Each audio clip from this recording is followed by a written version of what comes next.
toujours envie de travailler l'évaluation, mais on est tous pris par le temps. Ce qui était important pour nous, c'est d'arriver à améliorer notre évaluation qualitative, qui n'était qu'à ses balbutiements.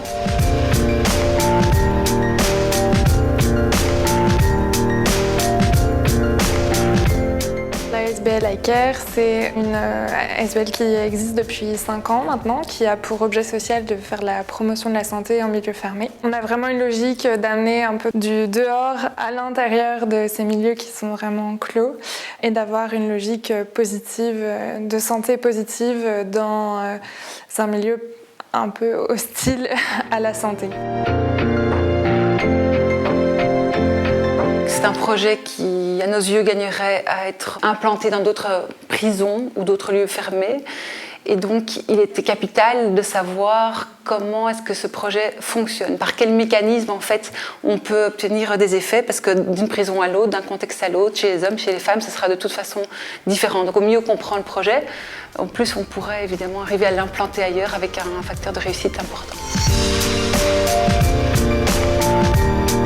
Donc pour le projet Care Connection, il y a plusieurs projets qui sont mis en place. On a décidé en équipe d'évaluer le projet POWO, qui est la rencontre des personnes incarcérées lors du préau, et d'évaluer le projet cellulaire, qui est la rencontre des personnes incarcérées en cellule, qui est là plus de l'individuel ou avec 2 personnes, s'il y a 2 personnes dans la cellule. Le premier cellulaire, c'est un projet qui avait déjà 2 bonnes années d'exercice. On voyait bien qu'il y avait un certain succès, qu'au fur et à mesure, si on allait spontanément dans les cellules, on avait aussi de plus en plus de demandes en fait, des femmes détenues. Donc c'est qu'on répondait à un besoin sans tout à fait comprendre à quoi on répondait et surtout comment ça fonctionnait. Donc il était temps pour nous en fait, de pouvoir creuser cette question et de mieux comprendre les mécanismes par lesquels notre action pouvait avoir certains effets. Et d'autre part, POWO, c'est le projet qui était plus récent, mais aussi plus inconfortable pour l'équipe.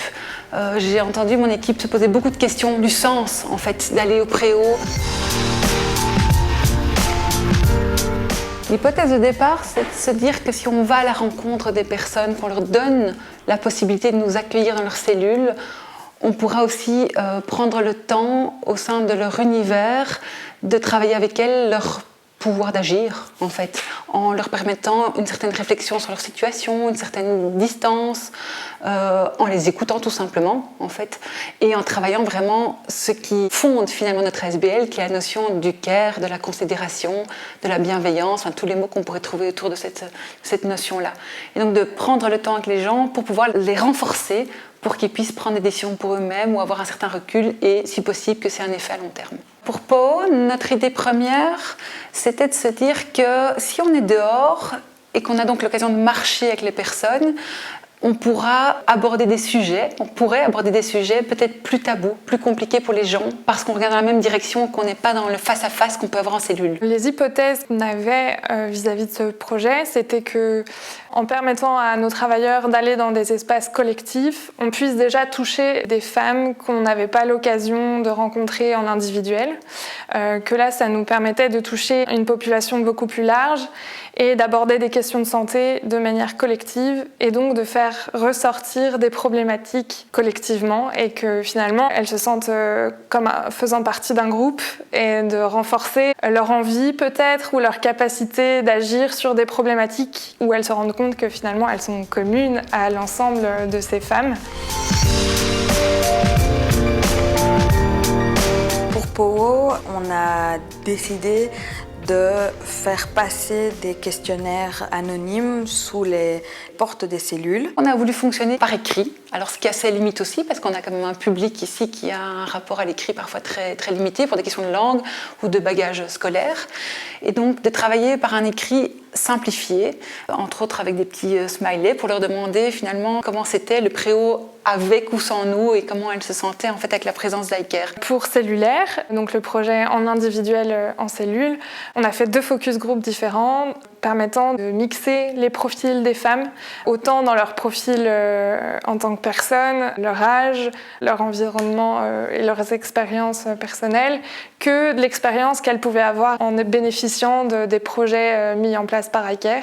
Et donc dans ces 2 focus group, on est allé interroger un groupe d'environ une dizaine de femmes sur qu'est-ce que ça faisait comme différence d'aller rencontrer ces femmes dans leurs cellules par rapport à des parloirs, là où elles rencontrent normalement d'autres professionnels comme les avocats ou les assistantes sociales de la prison, d'aller questionner qu'est-ce que ça a changé pour elles, d'aller vraiment essayer de creuser finalement ce qui était important pour elles dans notre action en cellule. En tout cas, pour les 2 projets, on a essayé de faire ça au maximum en équipe. Pour ce qui est de POO, on s'est basé sur les réponses des questionnaires. On n'a pas eu énormément de retours. On en a eu quelques-uns. Et sur aussi les comptes rendus qu'on utilise. Donc les travailleurs qui vont au préau remplissent un compte rendu avec des questions assez précises. Et là, on a pu se baser sur les comptes rendus de toute l'année 2019. On a essayé de diviser le travail en 2. Donc il y a eu une personne dans l'équipe qui s'est vraiment concentrée sur la récolte des données cellulaires, une autre personne sur la récolte de données de POO. Et entre ce travail qui était plus individuel, on a fait des séances en équipe où les choses étaient ramenées, discutées, afin qu'on ait vraiment une décision et une cohésion d'équipe autour de tout ce qui avait été dit lors des évaluations.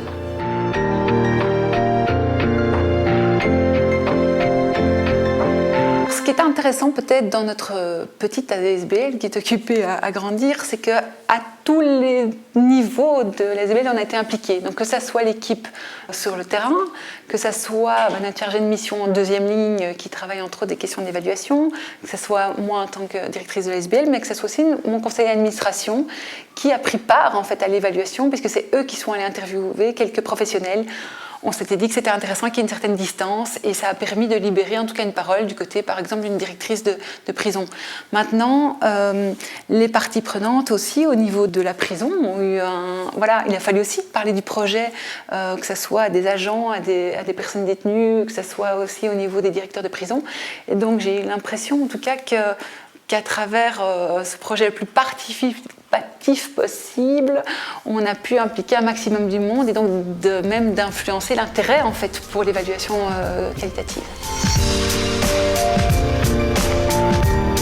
En termes de contenu qui est revenu justement de la parole de ces femmes, il y a beaucoup de choses qui confirmaient ce qu'on imaginait, mais pour lesquelles on n'avait pas toujours vraiment formulé précisément et surtout pas pris le temps en fait de pouvoir y réfléchir à ce point-là, parce qu'elles parlent quand même beaucoup de questions d'être renforcées, de considération, d'estime d'elles-mêmes. Alors elles ne le disent pas avec ces mots-là, mais il y a quand même quelque chose autour de ça qui ressort, de compter pour quelqu'un en fait, de ne pas être juste un numéro dans la prison.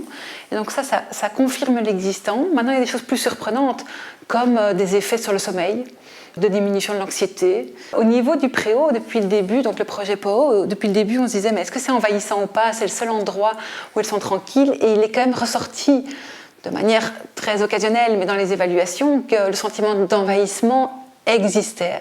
Voilà, de manière un petit peu homéopathique, mais quand même ça existe et ça me donne en tout cas envie de pouvoir creuser cette question. J'ai mieux compris déjà les éléments du contexte qui sont importants pour la mise en place de ce projet et donc qui sont presque des prérequis pour la mise en place d'un projet. Et donc ça va pouvoir nous servir si on veut transférer ce projet dans d'autres milieux fermés ou dans d'autres prisons. Je crois que simplement d'avoir été entendu à travers focus group ou interview individuelle ou autre, c'est aussi valorisant pour les personnes.